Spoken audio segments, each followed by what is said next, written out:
เจ้าพระนางเหลือจามาเทวีตำบลหนองจอมอำเภอสันทรายจังหวัดเชียงใหม่โอกาสนี้ก็จะได้เข้าสู่พิธีกรรมอันสืบอันซอกแสวงหาแต่โมฆะอาจารย์มาแต่เดิมก็จะได้ประกอบพิธีตามที่ครูบาอาจารย์ได้สั่งได้สอนตามที่ครูบาอาจารย์ได้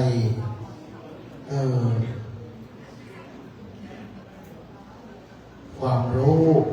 ที่แต่ละครูบาอาจารย์ได้ไปสืบทอดมาอันมีพระครูบาปัญญารัตนวังโส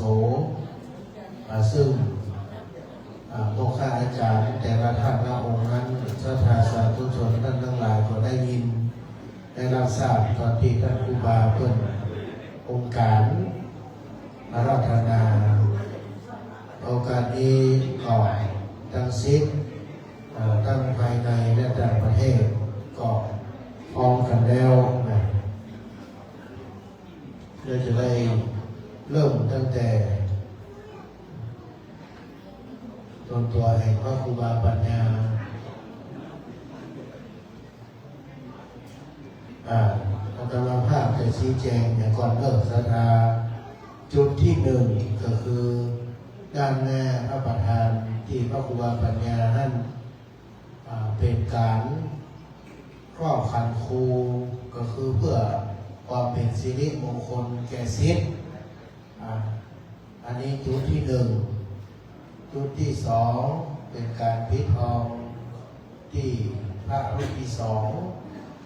จุดที่สามเป็นการก็พระลักษณ์หน้าทองที่รูปที่สามหลังจากเสร็จหลังจากนั้นก็มารับว่านไก่แดงซึ่งเป็นของที่ระลึกเป็นวัตถุมงคลที่ท่านพระครูบาจะได้แจกในปีนี้แก่ศิษย์ทุกคนแล้วก็อันที่สองจะได้รับน้ำมัน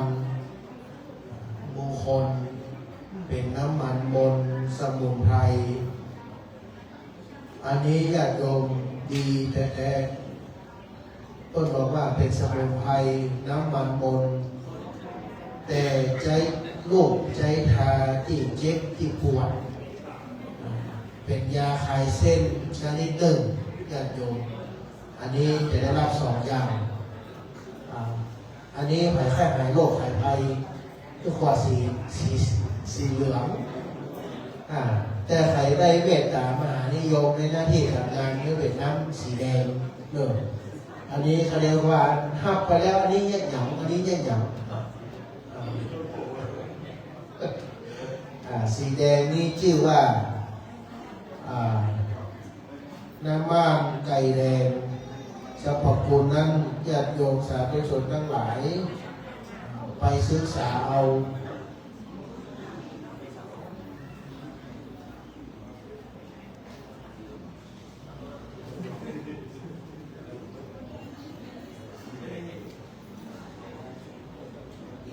หลังจากฮับของดีญาติโยมไปก็จะเป็นบางออกก็คือการเปิ่นมนน้ำผึ้งหรือในอ้อนั้นเป็นน้ำผึ้งบ้านเราห้องกินอ้อจะอ้อจิ้มจำก็ดีอ้อมหานิยมก็ดีอ้อคูอ้อจำอ้อจืดก็ดีรับไปแล้วก็ไปกินญาติโยมทั้งหลายอาตมาภาพสมัยนั้นเป็นน้องเป็นพระน้อยเมื่อ2 ปีที่แล้วพูดว่ากินอ้อนี่เพื่อหันได้ไปทางทิศตะวันออกอันนี้จะหันไปทางใดกับแล้วแต่ความสะดวกแต่ว่าความเชื่อของคนโบราณคนบอกว่าถ้าจะกินอ้อเพื่อหู้พญา เมื่อบินหน้าประจันออกมากินเสร็จแล้วเอากล้องขวางข้ามหัวอันนี้สมัยก่อนนี่ก็คือครบหยาดโยมเอาเหยียบกล้องงอเหลวแต่อันนี้ครบมาได้เฮ้ยเพราะฉะนั้นย้อเอาเหยียบมดแล้วก็ขวางข้ามหัวขวางข้ามหัวแล้วเขาก็ไปอาบน้ำมนต์ไปครอบเสียงพ่อปู่ที่อาจารย์นันชัยอันนี้ญาติโยมทั้งหลายบอกทราบส่วนอย่างนั้นตั้งแต่ครูบาเรียนพวกนี้ก็ออกนอกประตูเขาไปอาบน้ำมนต์ถ้าใครจะอาบมีครูบาอาจารย์อยู่ข้างหน้าด้วยห้ามให้ขึ้นก็ได้ถ้าขึ้นเนี่ยระวังคาดีๆแล้วเพราะฉะนั้นญาติโยมทั้งหลายนี่ลำดับพิธีการลำดับพิธีการตั้งแต่พระครูบาปัญญาครูบาจะครอบเพื่อรู้สิจำเห็นก่อน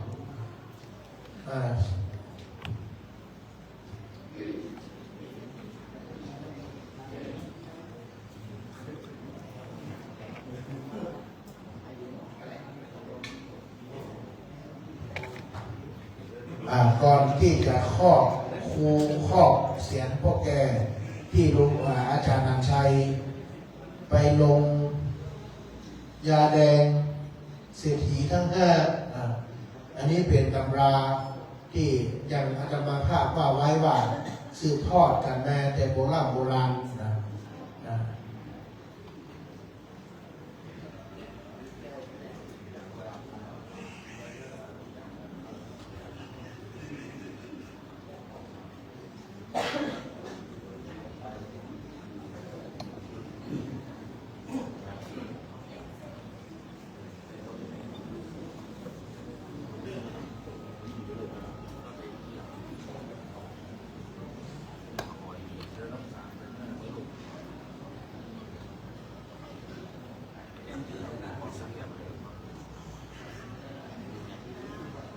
เอาดูเอา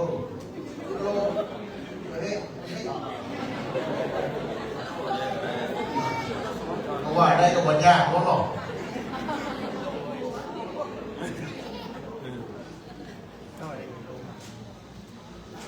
ไม่ใช่มาเดี๋ยวหน้าลำโพงลงได้หรอก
โยมต่อแถวเลยเด้อมาก่อนอยู่หน้าเชิญโยมี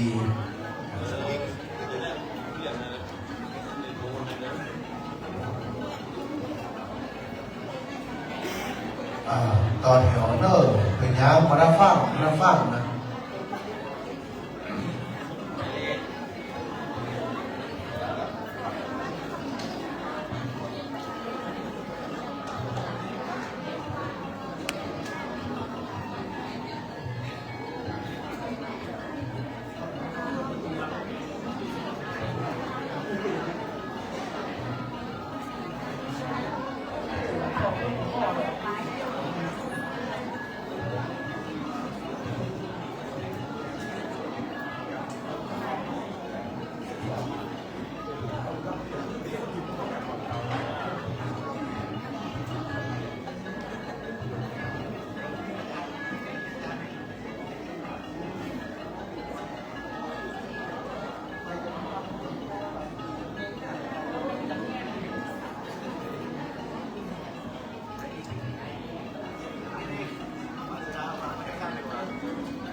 มันเกี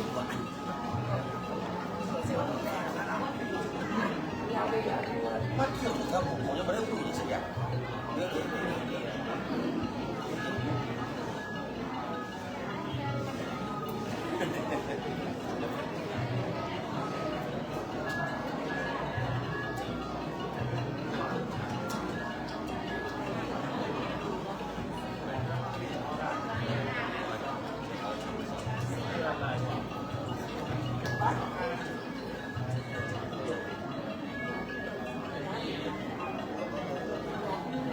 ไส้เหรอ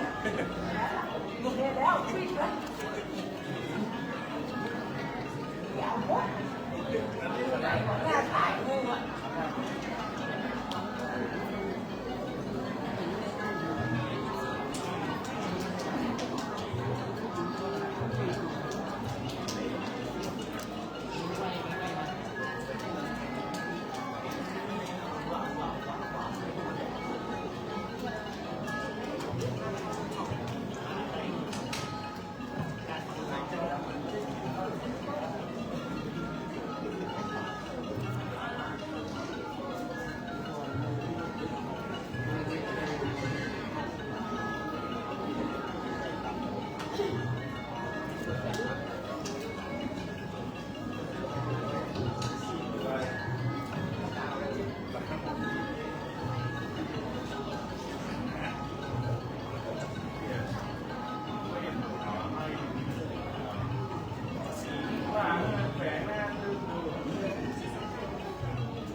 มีชื่อช่องนิ้วทองคำเทพชัตเตอร์นิ้วอันนี้มันเป็นกล้องอะไรถ้าเข้าไปดูนิ้วทองคำเทพชัตเตอร์ครับเดี๋ยวผมก็ไปเอาซับกับ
ศรัทธาญาติโยมที่ทำพิธีทุกพิธีเสร็จแล้ว ใครที่จะอาบน้ำมนต์เชิญด้านหน้าศาลาได้เลยมาว่าหน้าฮอตพอดีไปมาได้เตรียมความมากับอาบทุกมดมาได้เมื่อเลย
ทางหูก็หนอ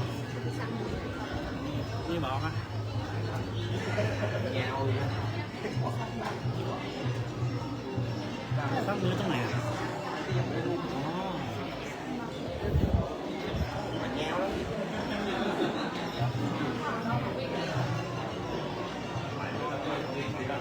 แล้วซักไปที่ไหนอ่ะซักไปที่ไหนซักอีกด้วย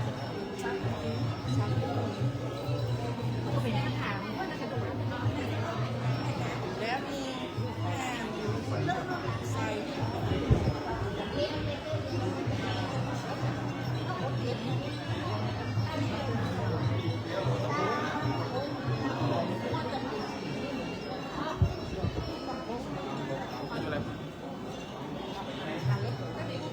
เราไปส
คนในร้านอาหาร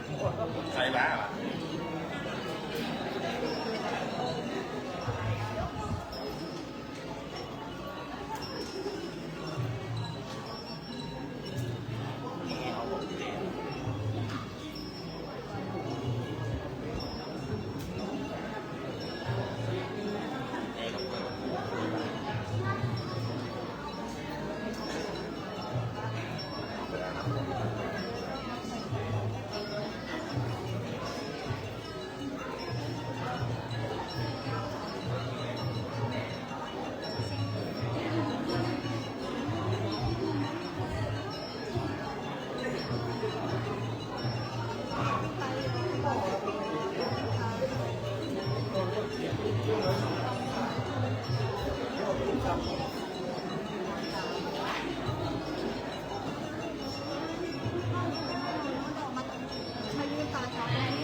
อย่าทำฟังเมียงค่ะจะจัดการแล้ว ฟาดคอเขาหน้าใครวายเตะทีเลยยิ้มตับได้เลย ไอ้ฟ้า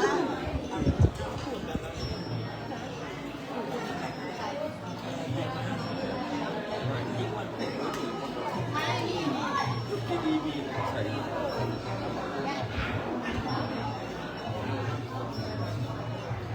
ี่ยผมว่ากับผมบอกว่าถูกคนรวย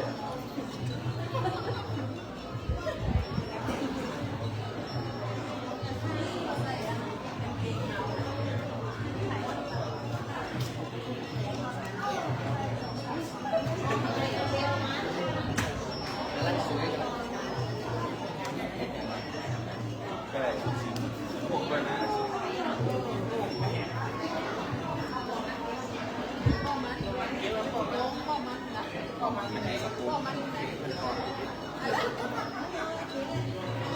นี่ขมุนเขาพอไม่หนี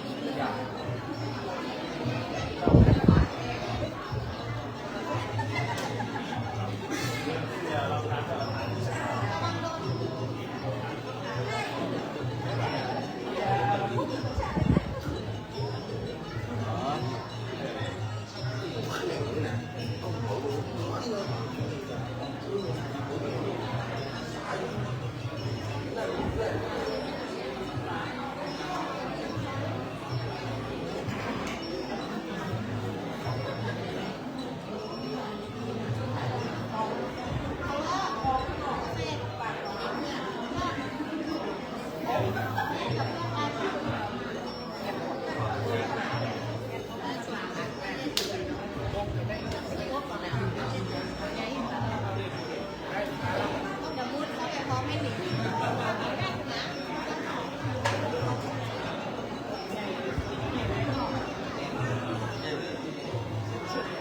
ไหนล่ะครับ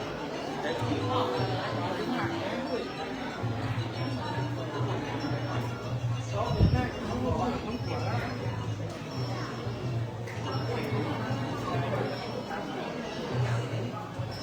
ผมจะหมอนหมอน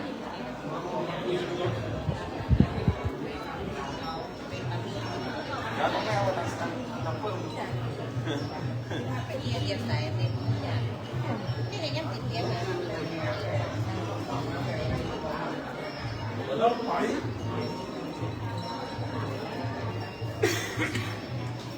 จัดเสียงของเรา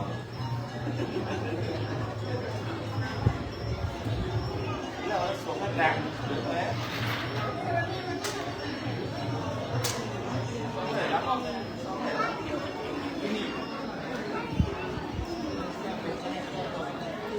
รับงานรับแล้ว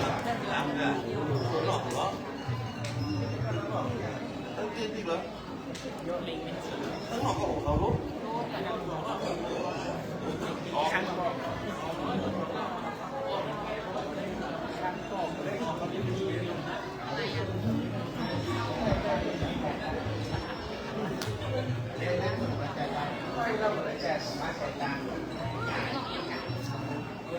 นั่งคนสองคนอะไร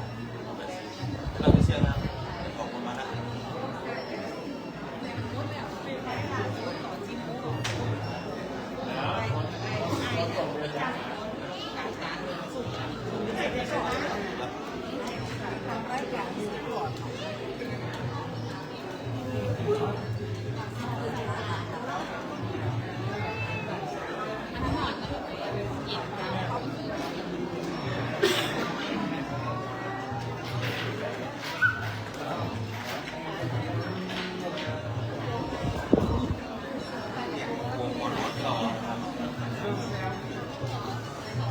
เย็นร้อยโอ้ตายโอ้เขาเจ้าเลยเขาเสียแน่เลย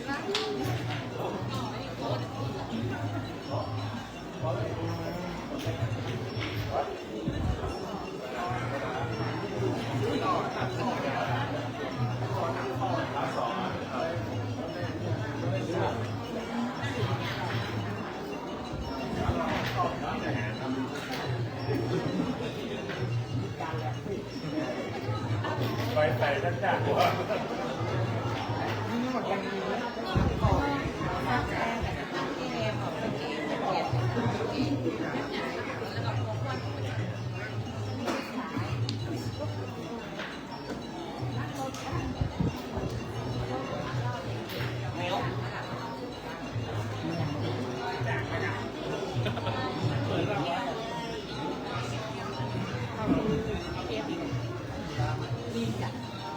ถ้าเป็นเจ้โซฟาไม่ได้มาอิงกันเนี่ยซอกบ้านอยู่ที่อ่ะ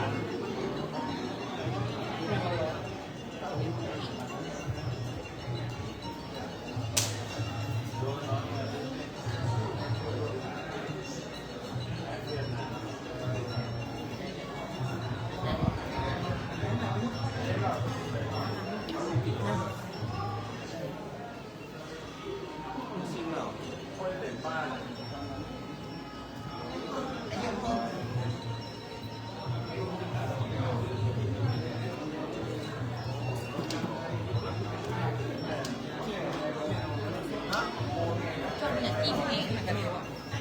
ครับ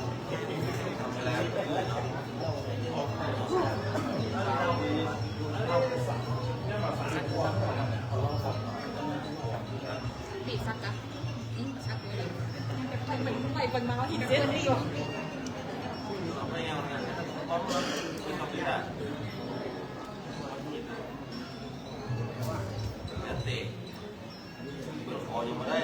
ที่จ่ายเข้าหัวเปิดล็อกต้องไปต้องแข่งคนเอาแม่มาก เอ๊ะทำไมมาไว้ก่อน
มันนอนเล่นเกมได้เหรอ เอ๊ะ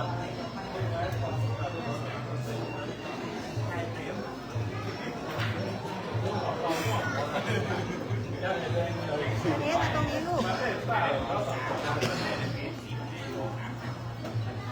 อยากเรียนมันเรียนหลายเลยนะอยากเรียนมันคิดเห็นลูกนะ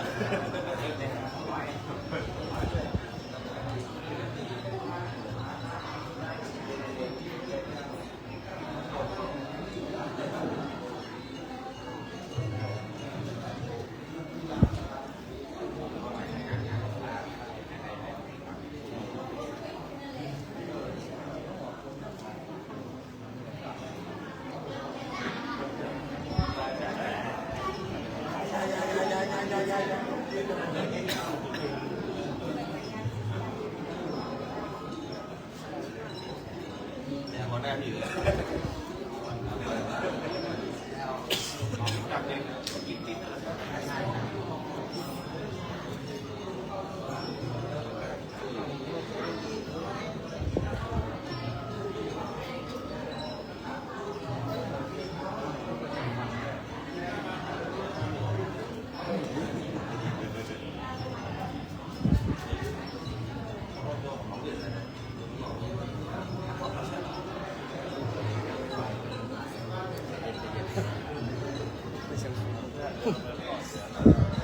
ไทยก็ตีเป็นยิงมันสั้นๆเวลาเป็นได้บทครับผมใจแข็งครับผมอันนี้บอกเลยนะเวลาถ่ายแล้ว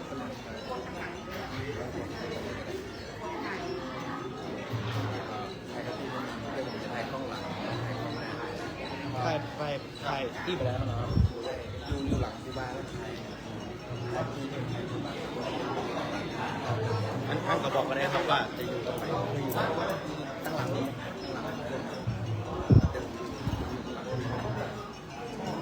ถ่ายกระปีนะถ่ายเป็นคลิปตัดเลยถ่ายคลิปต่างๆกันเลยเข้าไปละไปตอน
ครับฮัลโหลครับยังครับกำลังจะครอบคันปูอยู่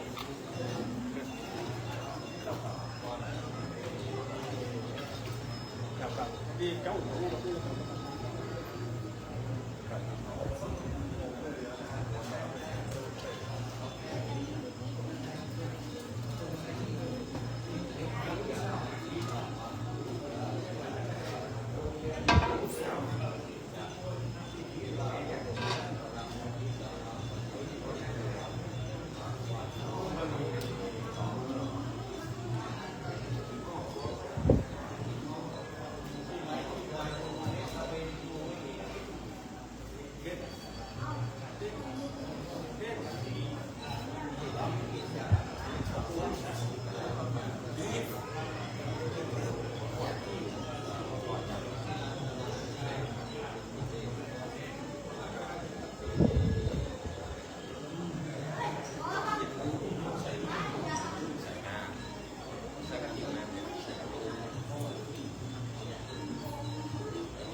อ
เสร็จแล้วครับ